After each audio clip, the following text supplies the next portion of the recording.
대성 쌤이 오늘 야심차게 준비한 주제가 있다면서요? 예, 근데 2022 트렌드 코리아의 10가지 중에 하나입니다. 바로 바른 생활 루틴이. 우리 대성 쌤이 요즘에 요거에 대한 자부심이 엄청나더라고요. 요즘 그렇게 바른 생활을 하고 그 바른 생활을 자기의 일상적인 규칙으로 갖고는 그런 맥락의 바른 생활 루틴이 맞습니까? 맞습니다. 아니 사례 좀 말씀해 주세요. 저희 자신이 없습니다. 이거에 대해서. 사실은 요즘에 이제 재택근무를 많이 하시잖아요. 그러면 집에서 이제 근무를 하다 보면 무기력해지거나 근데 이거 좀 일반화하면 안 될 것 같아요. 재택근무를 많이 하는 분도 있지만 재택근무를 안 하시는 분도 있거든요. 근데 이 중요한 거는 코로나19 때문에 과거와는 다르게 이제 어떤 개인의 생활이 굉장히 중요해진 거잖아요. 그러니까 혼자 보내는 시간이 많아진 것 같아요. 그렇죠. 그때 무엇보다 중요한 게 자기 관리에 대한 그런 필요성이 저도 느꼈거든요. 그래서 우리 학생들도 이렇게 뭐 살이 많이 찐다거나 체력이 약해지는 것처럼 어른들 역시도 요즘에 건강 관리를 좀 신경 쓰지 않으면 뭐 좀 어렵고, 또 요즘에 넷플릭스나 이런 영상 매체에 빠져가지고 밤낮이 바뀌는 그런 일들이 생기잖아요. 그래서 저도 그런 몇 번의 시행착오를 겪고 저 나름의 루틴을 만들었습니다. 우리 대성 쌤은 항상 성공 사례야. 전 그래서 그게 불만이에요. 실패 사례 좀 얘기해 주세요. 제가 지금, 먼저 예. 실패 사례를 얘기해 줄게요.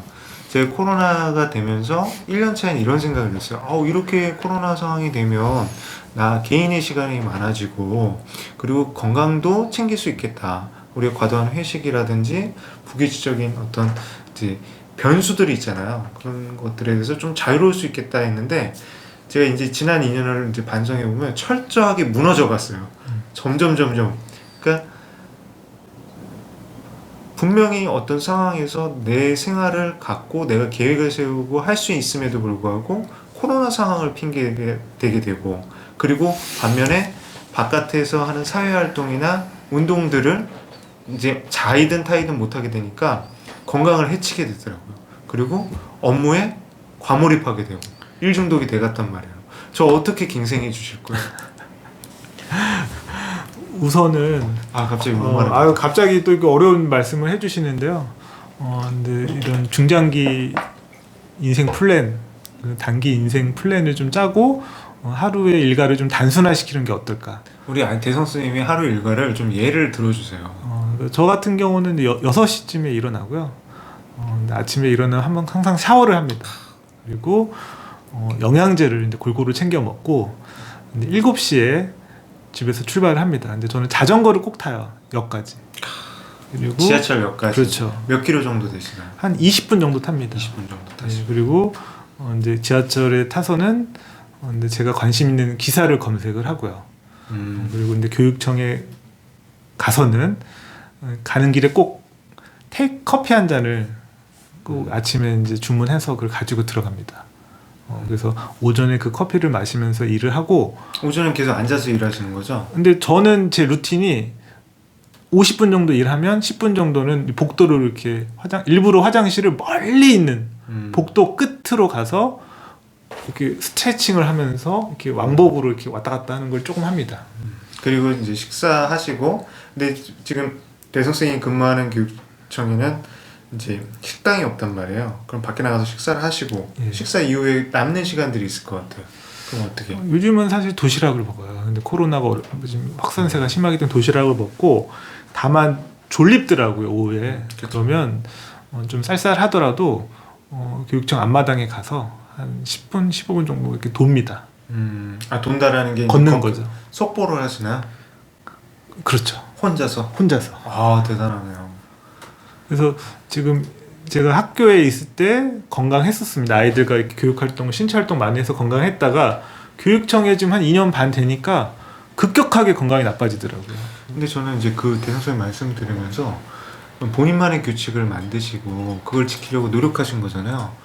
그게 사실은 쉽지가 않잖아요. 왜냐면 비가 오는 날도 있고 추운 날도 있고 더운 날도 있었을 텐데, 근데 한결같이 자전거를 타시는 그 비결. 그러니까 하루라도 안 타면 그 다음날 진짜 타기 싫어요. 너무너무 귀찮고, 사실 차가 있는데 이걸 자전거 탈 필요가 없잖아요. 근데 이 아침에 이 루틴을 지킨다는 거, 그리고 끝날 때 이 자전거 타고 올 때 내가 오늘 하루가 완성됐다라는 느낌. 그리고 실제로 이런 체력이 조금씩 관리되고 좋아진다는 게 좀 느껴지기 때문에 이거 놓을 수가 없네요.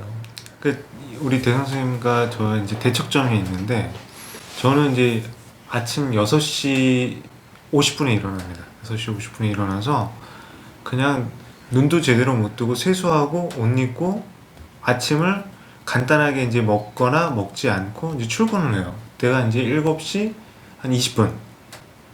그리고 교육청에 들어갑니다. 교육청에 한 8시 전에 도착을 하거든요. 8시에 도착하고 8시부터 점심 먹을 때까지 예를 들어서 11시 30분이든 12시까지 앉아 있어요. 단 한 번도 일어나지 않고 업무를 합니다. 그리고 점심을 먹고 이제 동료들과 커피숍에 가서 커피 한 잔을 마시고 들어와요. 그리고 또 앉습니다.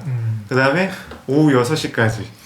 그리고 오후 6시에 이제 저녁을 먹고 이제 한 저녁 10시, 11시까지 앉아서 일합니다. 그리고 퇴근합니다. 퇴근하면서 이제 집에 가면서 운전하면서 그래요. 아, 집에 가서 좀 팔굽혀펴기라도 해야겠다. 근데 집에 가면 팔굽혀펴기는커녕 뭐 할 것 같아요? 쓰러져 이렇게 누워 있을 것 같아요. 아니에요. 먹어요. 그러니까 먹으니까 또 소화가 안 되지 않습니까? 또 괴로움에 못 이겨서 이제 또 잠들어요. 이게 반복이 되거든요. 그래서 제가 어제 병원에 가서 지금 15일치 이제 약을 재웠어요. 속을 베렸더라고요. 역류성 식도염에 위험이 왔습니다. 저한테 어떻게 컨설팅을 해주시겠어요? 사실은 저야말로 그런 자기 관리를 잘 못해서 몸에 이런 만성 질환을 이렇게 갖고 있었고요. 근데 저도 건강검진 받으면 항상 운동 부족이랑 뭐 이렇게 내분비 질환의 약간 위기 상태가 온다 뭐 이런 거를 받았거든요. 근데 결론은 이제 이런 스트레스 관리. 아니 근데 그 좋은 말씀을 해주시는 건 이제 잘 알겠는데 실용적인 거, 실제적인 거 저 어떻게 하면 갱생할 수 있는 거예요?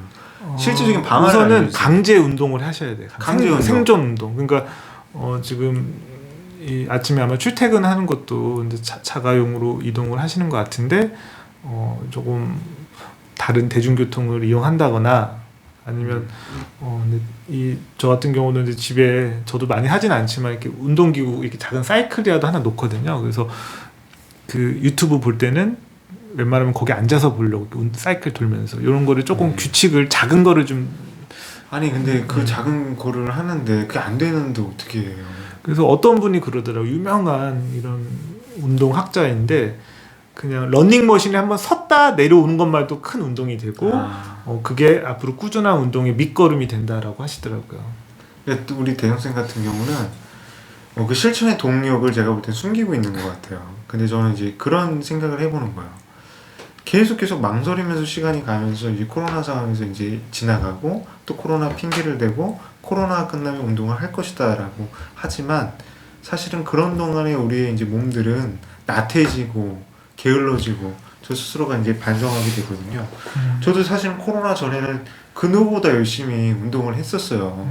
반성이 되고 이 방법들에 대해서 실천할 수 있는 방법, 우리 이제 대선생님과 저 같은 이제 어떤 직장인 그리고 또 나아가서 선생님, 우리 학생들이 실천할 수 있는 노하우를 알려달라는 거예요. 저는 2020 이제 2022 트렌드 코리아를 우리 대선생님께서 야심차게 들고 오셨는데 실질적인 방안 어떻게 됩니까?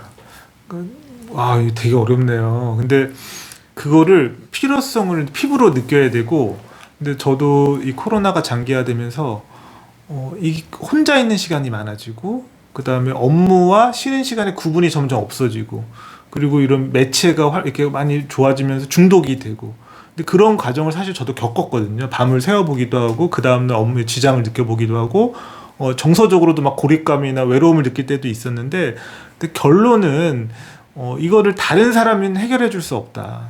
내 스스로 작은 하루하루의 이런 성취를 찾아가야 된다. 그리고 하루의 특별함을 꼭 선사합니다. 저는. 그래서 저는 음료수를 종류별로 집에 다 사놨어요. 꼭 5가지 이상의 종류. 그래서 하루에 한두 개씩 꼭 선택을 해요. 그래서 이거를 오늘 하루의 특별함으로 삼고 그런 멘탈 관리나 이런 기분 전환을 하는데 하나의 이런 재료로 삼습니다. 대선생님한테 실망할 뻔했는데 이제 의미 있는 말씀을 해주셨네요.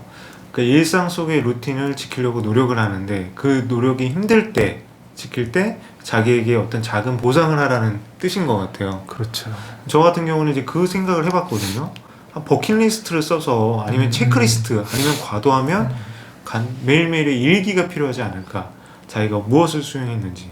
그리고 이제 제가 아는 분은 이제 본인이 개인만의 밴드를 만들었어요. 밴드를 만들어서 요즘에 현대인들 글쓰기 시간도 없고 또 컴퓨터 앞에서 자판을 두들길 여유도 없잖아요. 그래서 어떻게 본인의 일상을 기록하겠어요? 블로그나 밴드 뭐 기록을 하나요? 밴드에 이제 사진을 찍으시는 거예요. 사진을 찍어서 매일매일 일자별로 사진을 올리는 거예요. 그러니까 우리 대성 선생님으로 치면 아침에 기상해서 한 컷, 자전거 타고 가서 내려놓으면서 한 컷, 그리고 이제 와서 이제 뭐 아까 말씀하신 것처럼 이제 교육청 둘레를 이제 도보로 이제 산책을 하시면서 써서 한 컷, 그리고 집에 오면서 자전거 타고 오면서 한 컷. 그래서 그거를 매일매일 축적해 나가시더라고요. 그런 게 굉장히 의미가 있을 것 같고.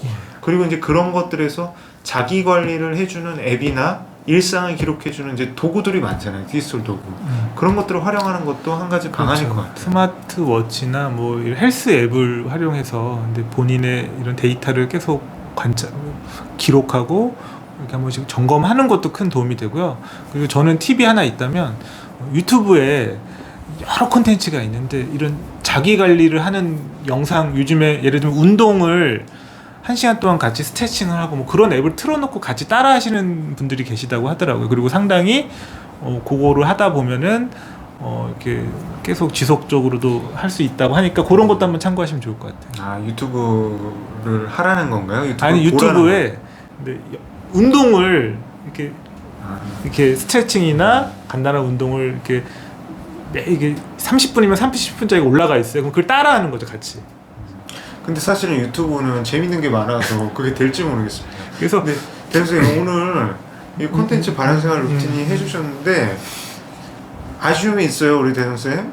이거에 대해서 해결책은 완벽하게 못 해주셨는데, 근데 이제 의미가 깊었던 거는 우리 대선생님이 실제로 실천하고 계시다라는 거, 그리고 그 속에서 일상의 규칙을 만들고 작은 보상을 만들라는 거, 예. 그리고 주변에 그런 자기의 실천을 기록할 수 있는 매체를 활용하라는 거, 여기까지 해야 될 것 같고 지금 시간이 이제 많이 지났습니다. 네. 정리를 좀 해주시죠. 한 가지만 말씀드릴게요. 이 바른 생활 루틴이라는 건 바닷가에 모래성을 쌓았다가 파도에 무너졌다 다시 쌓고 무너졌다 다시 쌓는 그런 과정을 반복하는 것 같아요. 어떤 완벽한 루틴이라기보다는 계속 만들어가는 게 아닌가 생각이 듭니다. 작심삼일이 될지라도 매일매일 약속을 정하고 그걸 실천하려고 노력해라. 그렇죠. 알겠습니다. 이거 무너질 수밖에 없습니다. 그렇게 또 해서 이렇게 건강해지신 거군요. 예. 예. 저도 이제 반성을 하고 실천 한번 해보겠습니다. 감사합니다. 감사합니다.